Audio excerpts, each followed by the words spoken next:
Take two.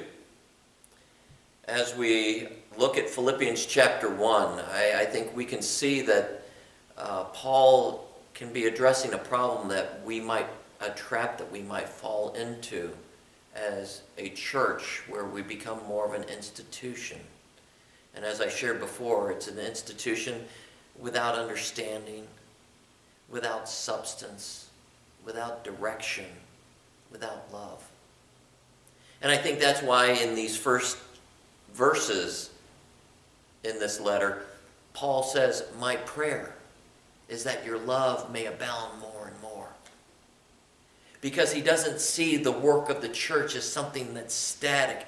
It's ongoing and it's ever increasing, because that's the way God works in our lives. That's the way God works among us and through us. That it abounds more and more. As Paul said, he who began this good work within you. Too often I think we use that as our individual faith, which it does mean our individual faith. He who began this good work within you. But that word "you" in the Greek is plural. He who began this good work in y'all.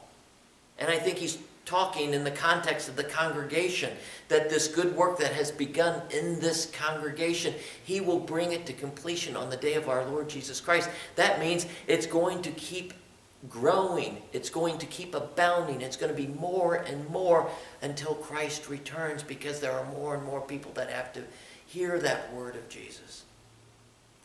Indeed, this is the work of God, that you and I may experience the joy of growing together and growing more and more together.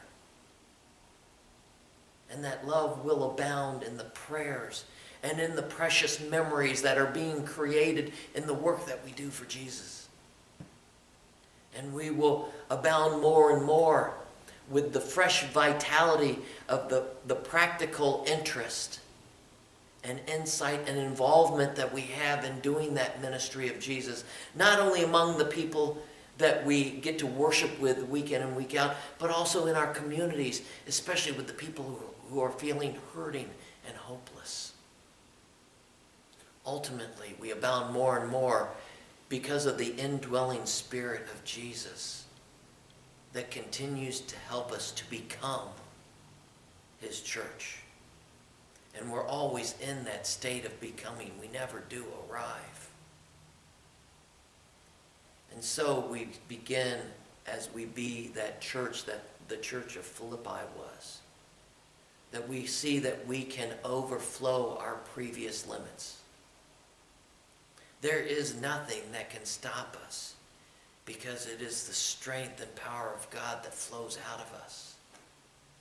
And we continue to see the visible evidences that we are a nourished, strengthened, and enthused people of God. Indeed, as we have this love abound in us more and more, we are going to be a people who are connected and committed to that gospel telling.